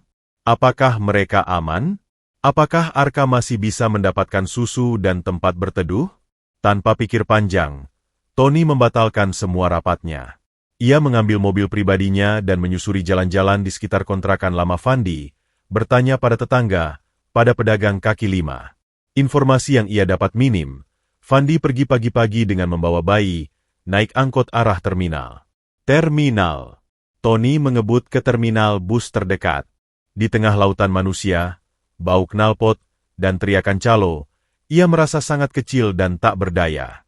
Bagaimana caranya menemukan dua orang di antara ribuan orang yang hilir mudik? Ia menunjukkan foto Fandi, yang diambil dari database karyawan, pada petugas, pada sopir bus, tapi tidak ada yang ingat. Setelah berjam-jam mencari tanpa hasil, dengan pakaiannya yang mahal mulai kusut dan wajahnya penuh kelelahan, Tony akhirnya menyerah. Dia duduk di bangku beton yang kotor, memandangi kesibukan terminal dengan mata kosong. Kekuasaannya, uangnya, pengaruhnya, ternyata tak berarti saat dibutuhkan untuk menemukan dua orang yang paling membutuhkan pertolongannya. Di sanalah, di tengah kekalahan itu, ia menyadapi kebenaran pahit. Ia telah mengorbankan kemanusiaannya di altar kewajiban keluarga dan citra. Dan pengorbanan itu terasa hampa. Janji proyek miliaran, pernikahan megah dengan Laura, pengakuan dari lingkaran elit, semuanya tiba-tiba kehilangan warnanya. Yang tersisa hanya bayangan seorang pemuda kurus yang meminta sisa makanan untuk adiknya, dan bayi yang terdiam di pelukannya. Kehangatan kecil yang sempat ia rasakan itu, telah ia sia-siakan. Dia pun pulang dengan tangan hampa. Malam itu, untuk pertama kalinya sejak dewasa, Tony Wijaya menangis. Bukan untuk dirinya, tapi untuk dua nyawa yang ia biarkan pergi, dan untuk bagian jiwanya yang ikut pergi bersama mereka. Pengusiran itu tidak hanya mengusir Fandi dan Arka dari kehidupannya, tetapi juga mengusir sisa-sisa terakhir hatinya yang masih tersisa. 3 hari berlalu sejak Fandi dan Arka menghilang. Bagi Tony, 3 hari itu terasa seperti 3 bulan. Kantornya di lantai 35, yang dulu adalah pusat kendalinya, kini terasa seperti ruang isolasi yang megah. Setiap kali ia melihat sudut ruangan di mana Arka pernah tertidur pulas setelah minum susu, dadanya sesak. Setiap kali Bima melaporkan bahwa pencarian via kenalan atau perusahaan investigasi belum membuahkan hasil, rasanya seperti tambahan pukulan. Laura, di sisi lain, terlihat puas. Suasana rumah, atau lebih tepatnya, apartemen yang mereka bagi, menjadi lebih tenang, meski berlapis ketegangan yang tidak diucapkan. Suatu malam, saat mereka sedang makan malam sunyi, Laura mencoba memulihkan keadaan. Kamu lihat, sayang, semua sudah kembali normal. Tidak ada lagi gosip, tidak ada lagi gangguan. Ibu juga lega. Laura menyentuh tangan Tony. Kita bisa fokus lagi pada pernikahan kita, pada rencana kita. Tony menarik tangannya perlahan. Normal? Suaranya datar, berbahaya. Apa yang normal tentang mengusir seorang bayi ke jalanan? Laura. Laura menghela napas. Kesabaran mulai menipis. Jangan dramatis.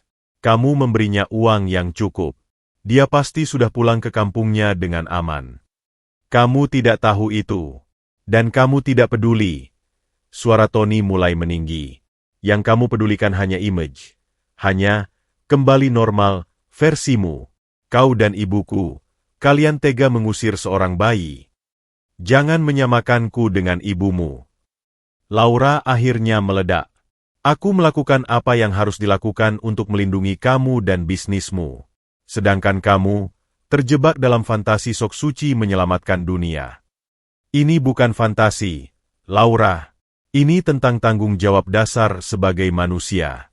Aku yang mengulurkan tangan pada mereka, aku yang memberi harapan, dan aku pula yang membiarkan harapan itu diinjak-injak karena terlalu pengecut untuk mengatakan tidak pada ibuku.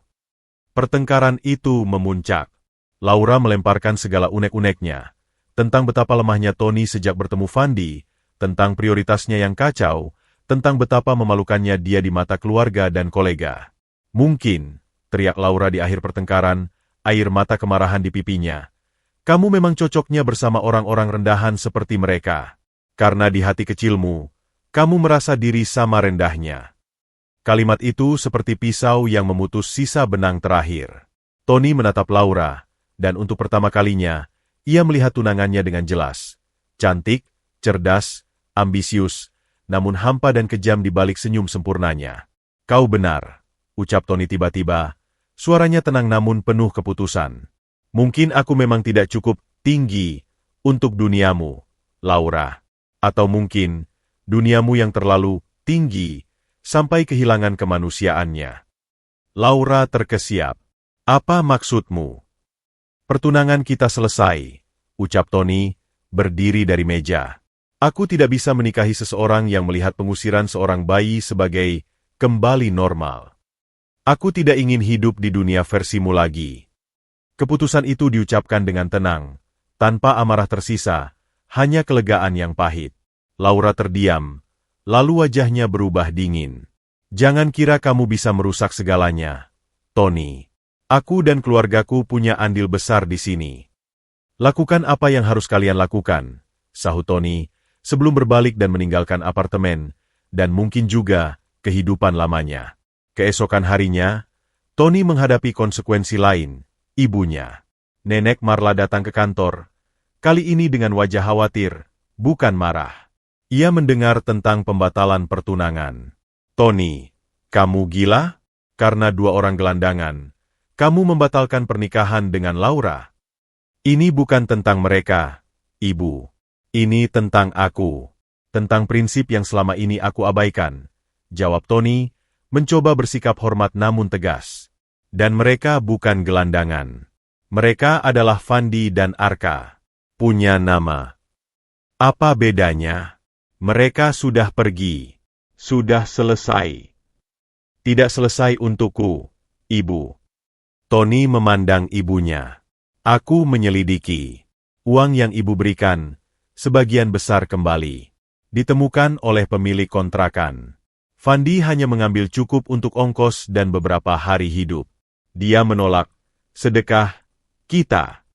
Fakta itu membuat Tony sekaligus bangga dan semakin hancur. Fandi tetap menjaga harga dirinya hingga akhir. Nenek Marla terhenyak sejenak, tapi cepat kembali. Bagus. Artinya dia tidak memanfaatkan. Tapi tetap, dia sudah memilih pergi. Hormati pilihannya. Pilihannya dibuat karena dipaksa. Ibu. Dipaksa oleh ancaman dan fitnah. Tony tidak bisa menahan suaranya lagi. Dan ibu adalah bagian dari itu. Ibu lebih memilih mendengar bisikan Laura dan investigator bayaran daripada mendengar anak ibu sendiri. Ibu lebih takut pada gosip daripada pada salah mencelakakan bayi yang tidak berdosa. Teriakan itu mengguncang ruangan. Nenek Marla memucat. Tony tidak pernah membentaknya seperti ini. Aku melakukan itu untukmu, Nak. Tidak. Ibu melakukannya untuk diri ibu sendiri. Untuk ketenangan ibu. Untuk nama baik keluarga versi ibu. Ibu tidak peduli apa yang terjadi pada mereka. Asal mereka jauh dari hidup kita. Tony menarik napas dalam. Ayah dulu pernah melakukan kesalahan. Ya. Tapi apakah itu membuat kita harus menutup mata pada semua orang yang membutuhkan? Apakah kita harus menjadi sekeras dan sehina ini untuk melindungi diri? Pertanyaan itu membuat Nenek Marla terdiam. Untuk pertama kalinya, mungkin sejak suaminya meninggal, ia melihat kerentanan dan penderitaan sejati di mata anaknya. Bukan kesedihan karena bisnis, tapi luka karena merasa telah menjadi orang yang bukan dirinya. Apa yang kamu inginkan sekarang, Tony? Tanya Nenek Marla akhirnya, suaranya lebih kecil. Aku ingin menemukan mereka. Dan jika mereka mau, aku ingin meminta maaf, dan memberi mereka kesempatan yang benar, bukan karena kasihan, tapi karena mereka layak mendapatkannya. Nenek Marla mengangguk pelan, lalu tanpa berkata-kata lagi, ia berdiri dan pergi. Langkahnya terlihat lebih berat, lebih tua. Tony tidak tahu apakah ibunya memahami, tapi setidaknya, ia sudah menyatakan perang terhadap semua hipokrisi yang selama ini membelenggunya. Pencarian pun dilanjutkan dengan intensitas baru. Tony menggunakan semua jalur, dari preman-preman yang kenal daerah-daerah kumuh, hingga panti-panti sosial dan klinik kesehatan masyarakat. Petunjuk pertama datang dari seorang dokter di sebuah klinik kecil di daerah Jelambar. Dokter itu ingat seorang pemuda muda dengan bayi yang demam tinggi, beberapa hari yang lalu. Bayinya bernama Arka. Mereka tidak punya uang, tapi pemuda itu bersedia bekerja membersihkan klinik untuk membayar biaya pengobatan. Lalu, mereka kemana? Tanya Tony, jantungnya berdebar. Setelah bayinya agak membaik, mereka pergi. Pemuda itu bilang akan mencari tempat tinggal yang lebih kering. Bayinya tidak kuat kedinginan di emperan, jawab dokter. Emperan, kata itu menyayat hati Tony. Fandi dan Arka benar-benar hidup di jalan. Petunjuk berikutnya dari seorang penjaga malam di sebuah rumah kos murah di daerah Grogol. Dia melihat pemuda dengan deskripsi mirip Fandi menanyakan harga kos, tapi pergi karena tidak mampu membayar uang muka. Jejak-jejak itu mengarah ke daerah Sleepy. Tony dan Bima menyisir daerah itu. Hingga akhirnya, di sebuah lorong gelap di belakang pasar yang sudah sepi, seorang penjaga warung kopi keliling berkata, "Oh, si Fandi? Yang gendong bayi? Iya, sempat numpat tidur di sokan warung saya 2 malam. Baik orangnya. Tadi pagi lihat dia jalan arah ke klinik dekat sini. Kayaknya bayinya sakit lagi." Klinik. Tony berlari, diikuti Bima. Saat mereka membuka pintu klinik sederhana itu, terlihatlah pemandangan yang menghancurkan hati. Di bangku tunggu yang lapuk, Fandi duduk memeluk Arka yang terbungkus kain. Wajah Fandi pucat pasi, matanya bengkak dan kosong. Arka di pangkuannya terlihat lemas, napasnya tersengal-sengal, wajahnya kemerahan tanda demam tinggi. Seorang perawat dengan wajah kasihan sedang berbicara padanya. "Kamu harus bawa ke rumah sakit, Dik. Klinik kita tidak bisa. Ini bisa pneumonia." "Tapi, saya tidak punya." Suara Fandi lirih, hampa, seperti orang yang sudah menyerah pada segala kemungkinan. Di pintu, Tony terdiam sejenak. Rasa bersalah, kemarahan, dan kepedihan menyatu menjadi satu dorongan kuat. Dengan langkah pasti, ia menghampiri. "Kamu tidak harus punya apa-apa," ucap Tony. Suaranya serak karena menahan emosi. Fandi mendongak. Matanya yang kosong itu perlahan-lahan terisi dengan keheranan, lalu kebingungan, lalu rasa sakit yang dalam. Dia melihat Pak Tony, pria yang pernah memberinya harapan lalu, menurut persepsinya, mengambilnya kembali. Tidak ada senyum, tidak ada kelegaan di wajah Fandi. Hanya kelelahan yang sangat. "Kenapa kau pergi tanpa bicara padaku?" tanya Tony, meski dia tahu jawabannya. Fandi memeluk Arka lebih erat, menunduk. "Saya tidak mau merepotkan lagi, Pak." Jawaban sederhana yang mengandung lautan kepedihan. Tony berlutut di depan Fandi, tidak peduli lantai yang kotor. Ia meletakkan tangan di pundak Fandi yang menggigil.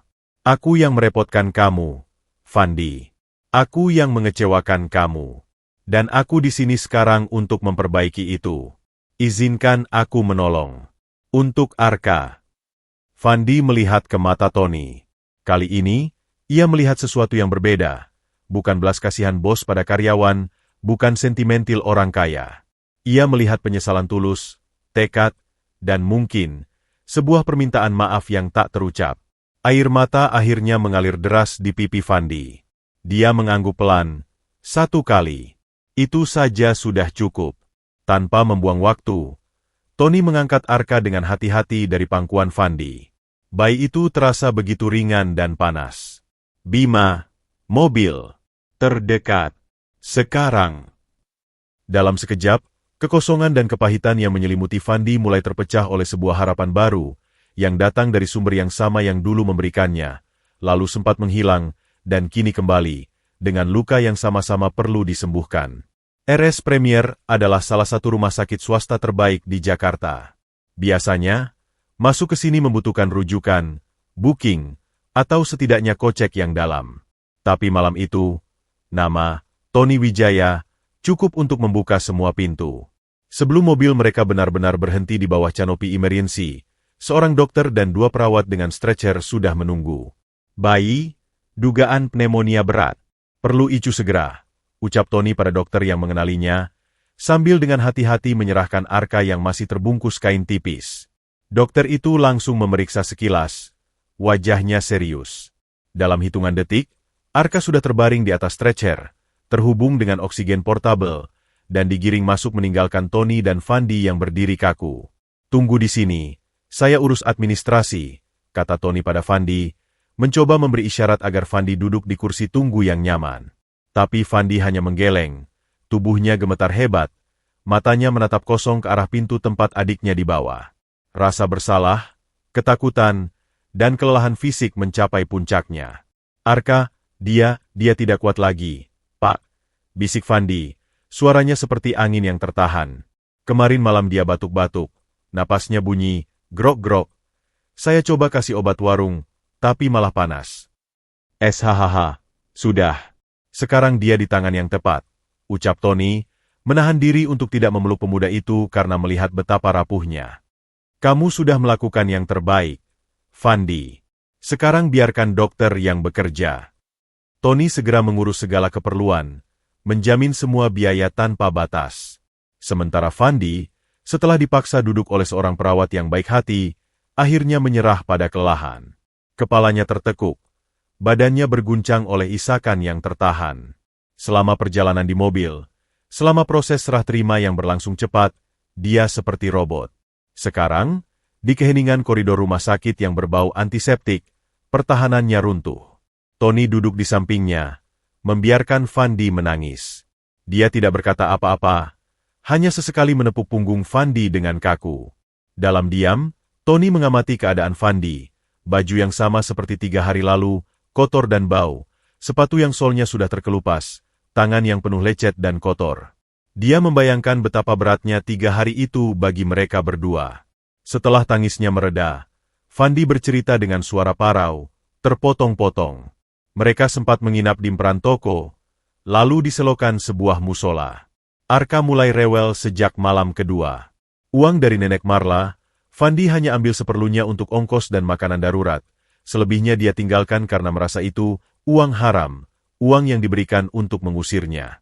Dia mencoba kerja serabutan, memungut botol plastik, tapi hasilnya tidak cukup untuk menginap di tempat layak, apalagi berobat. Saya hampir menyerah, Pak, bisik Fandi, menatap lantai. Tadi di klinik, saya sudah berpikir, kalau Arka tidak bisa diselamatkan, saya akan ikut dia saja. Kata-kata itu membuat bulu kuduk Tony merinding. Dia membayangkan betapa gelapnya jalan buntu yang dihadapi pemuda ini. Tapi kamu tidak menyerah, ucap Tony tegas. Kamu tetap berjuang mencari bantuan. Itu yang membuatmu sampai di klinik itu, dan akhirnya kita bertemu. Kenapa Pak Tony mencari saya? Tanya Fandi tiba-tiba, matanya penuh pertanyaan. Bukankah lebih baik saya hilang begitu saja? Seperti yang ibu bapak inginkan. Pertanyaan itu jujur dan pedih. Tony menarik napas dalam. Karena saya salah, Fandi. Salah besar. Saya membiarkan ketakutan dan tekanan dari orang lain mengalahkan apa yang saya tahu benar. Saya pikir dengan menjauhkanmu, saya melindungimu. Tapi ternyata saya justru membuangmu ke situasi yang lebih berbahaya. Dia menatap Fandi. Dan karena saya berhutang pada kamu dan Arka, kehadiran kalian mengingatkan saya pada sesuatu yang sudah lama saya lupakan, tentang menjadi manusia. Tak lama kemudian, dokter keluar. Wajahnya masih serius, tapi ada sedikit kelegaan. Kondisinya kritis tapi stabil. Infeksi paru-paru cukup berat, dan dia dehidrasi serta kurang gizi. Tapi responsnya terhadap obat dan oksigen bagus. Kami akan rawat di ICU anak untuk observasi ketat. Untuk sementara, tidak boleh ada visitor selain orang tua. Saya kakaknya, sahut Fandi cepat. Dan saya penanggung jawab medis dan finansialnya, tambah Tony. Bisakah kami melihatnya sebentar? Hanya dari luar. Dokter mengangguk, mengantar mereka ke area ICU. Melalui kaca besar, mereka bisa melihat boks kecil di mana Arka terbaring. Tubuh mungilnya terlihat semakin kecil di tengah selubung selang dan kabel monitor. Tapi yang mengharukan, Di sampingnya, duduk seorang perawat khusus yang dengan lembut memegangi tangan Arka yang mungil. Monitor di sampingnya menunjukkan grafik detak jantung yang stabil, meski lemah. Fandi meletakkan tangannya di kaca, air matanya menetes lagi, tapi kali ini ada rasa syukur. Dia tidur, bisiknya. Dia sedang berjuang, koreksi Tony. Dan dia menang. Mereka kembali ke ruang tunggu Icu. Tony memaksa Fandi untuk makan sesuatu dari kantin rumah sakit. Sambil menyantap nasi kotak dengan lahap yang tak terbendung, Fandi akhirnya bercerita lebih banyak. Tentang masa kecilnya yang sederhana namun bahagia, tentang kematian orang tua yang mendadak, tentang ibu tirinya yang baik namun lemah, dan tentang janji pada ibu tirinya untuk menjaga Arka. Saya janji pada ibu, saya akan jadikan Arka orang yang berguna, tidak seperti kami, ucap Fandi. Tapi saya hampir gagal di langkah pertama. Kamu tidak gagal, bantah Tony. Lihat, dia masih ada. Dan dia akan sembuh. Kamu punya kesempatan lagi. Malam itu, Tony tidak pulang. Dia menunggu bersama Fandi di ruang keluarga VIP yang disediakan rumah sakit. Dia menelepon Bima untuk mengambilkan pakaian bersih dan perlengkapan mandi untuk Fandi, serta beberapa kebutuhan bayi untuk nanti ketika Arka sudah dipindah dari Icu. Saat fajar, kondisi Arka dinyatakan membaik. Infeksinya mulai terkendali. Dia dipindahkan ke ruang perawatan biasa. Fandi akhirnya diizinkan duduk di samping tempat tidurnya. Saat jari mungil Arka menggenggam jari Fandi yang kasar, seolah tidak pernah melepaskannya. Fandi tertidur dengan posisi duduk, kepala terkulai di pinggir ranjang. Pertama kalinya dalam 3 hari, dia tidur dengan tenang. Tony menyaksikan pemandangan itu dari pintu. Dua saudara yang saling bergantung, bertahan dari badai yang bahkan sebagian diciptakan olehnya. Saat itulah tekadnya bulat. Ini bukan lagi sekadar menebus kesalahan. Ini tentang memberikan mereka landasan yang kokoh, bukan sekadar pertolongan sementara. Dia mengambil ponselnya, mengirim pesan pada Nenek Marla. Ibu, saya menemukan mereka. Arka sakit keras tapi akan selamat. Saya tidak akan membiarkan mereka pergi lagi. Saya harap ibu bisa menerima keputusan ini. Kalau tidak, saya siap menghadapi konsekuensinya, termasuk menarik diri dari perusahaan. Lalu, pesan pada Laura. Laura, pertunangan kita batal. Segala urusan hukum dan finansial akan diurus pengacara saya. Jangan coba mendekati Fandi dan Arka lagi. Terakhir, pesan pada Bima, siapkan dokumen perwalian sementara. Dan carikan rumah kecil yang nyaman dan aman di daerah yang dekat dengan rumah sakit dan kantor. Besok. Dia memasukkan ponselnya. Dunia lamanya mungkin sedang berantakan, tapi untuk pertama kalinya, dia merasa berada di jalan yang benar. Pencariannya selama 3 hari bukan hanya mencari Fandi dan Arka di tengah badai kehidupan Jakarta, tapi juga mencari dirinya yang hilang di tengah badai kesuksesan semu. Dan malam ini, di koridor rumah sakit yang terang benderang, dia merasa telah menemukan keduanya.